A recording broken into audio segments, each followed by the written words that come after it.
Let's jump right into this explainer. Today, we're mapping out exactly how far different retirement nest eggs actually go, and we're uncovering some seriously surprising psychological traps hiding at every single wealth level. It's so easy to fixate on hitting some magic number, but we're going to break down the reality of what those numbers actually buy you in the real world, from the bare bones necessities right up to absolute financial freedom. Here's our roadmap for today. We'll start with the rules of retirement math, then look at the 250K to 500K reality, move on up to the 750K to $1 million lifestyles, and finally, we'll wrap up by calculating your true target number. All right, Section 1, the rules of retirement math. Let's set the baseline for our calculations. Now, the crucial starting point here is this 4.7% safe withdrawal rate. You might have heard of the famous 4% rule, but its founder, William Bengen, actually revised it up. Why? Well, he noticed retirees were literally dying before spending down their savings.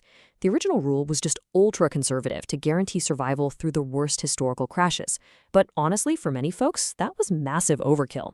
So bumping it up to 4.7% gives us a much more realistic, breathing room view of the income you can safely pull from your investments every single year.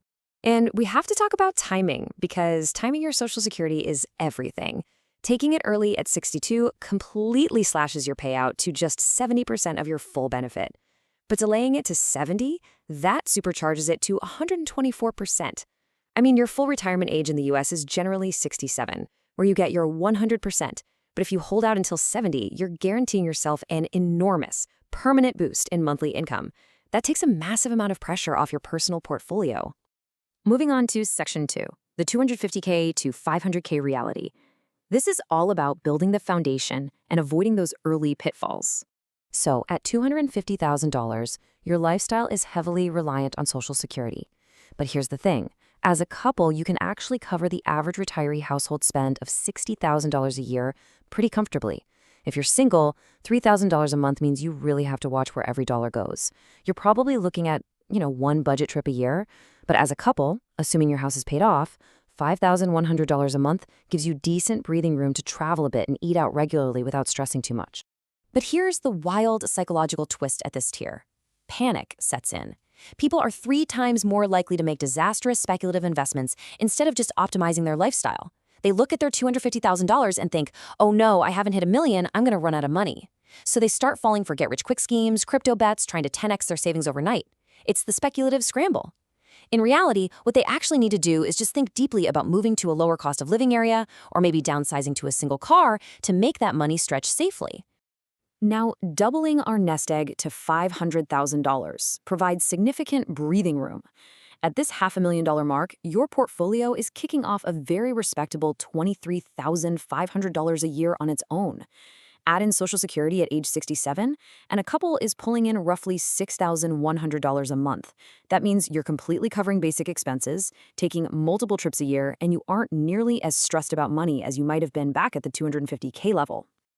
But you've got to watch out for this trap, the false sense of comfort. $500,000 sounds like massive wealth, right? It tempts you to spend money like it's absolutely guaranteed, when your budget is actually still fairly modest. It's kind of like knowing you have a huge sales commission coming next month, so you start spending wildly today. If you suddenly loosen your budget to buy a fancy car or book luxury European vacations just because your account balance starts with a 5, you can erode that security you worked so hard to build in the blink of an eye. Next up, Section 3, the $750K to $1 million lifestyles. We're entering cushy territory here and dealing with the ultimate comparison game. At $750,000, life gets genuinely cushy. Your portfolio alone is throwing off over $35,000 a year. For a couple claiming Social Security at 67, you're looking at a sweet $7,100 a month. And let's be real, $7,100 a month in retirement feels way different than it does when you're 30, paying off a huge mortgage and raising kids. You have massive discretionary income here. You can afford premium economy flights, pursue expensive hobbies like golf, and even easily cover a hotel for the whole Feliz week-long vacation. But right when life gets super comfortable, another behavioral trap rears its ugly head. It's called one more year syndrome.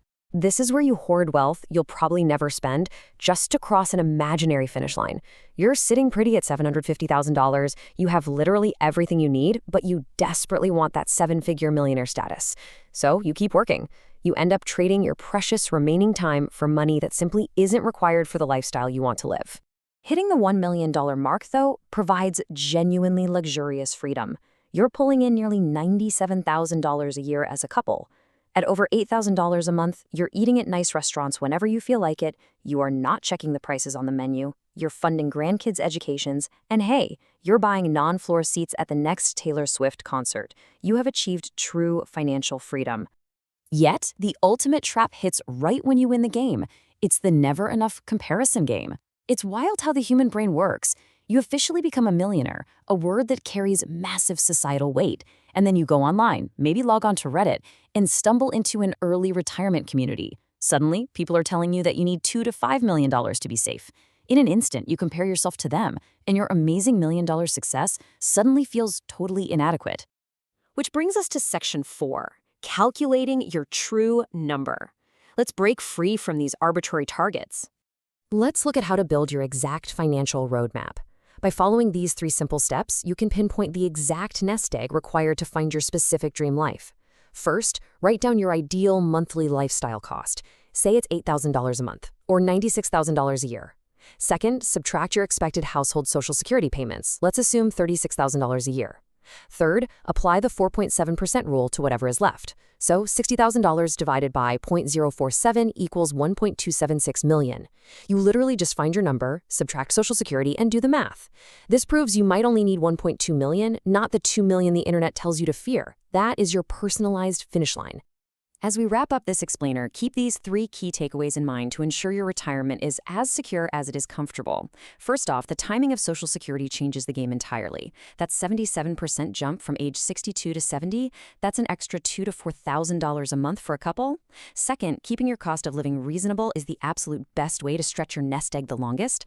And third, even after you think you've made it, you must stay financially diligent.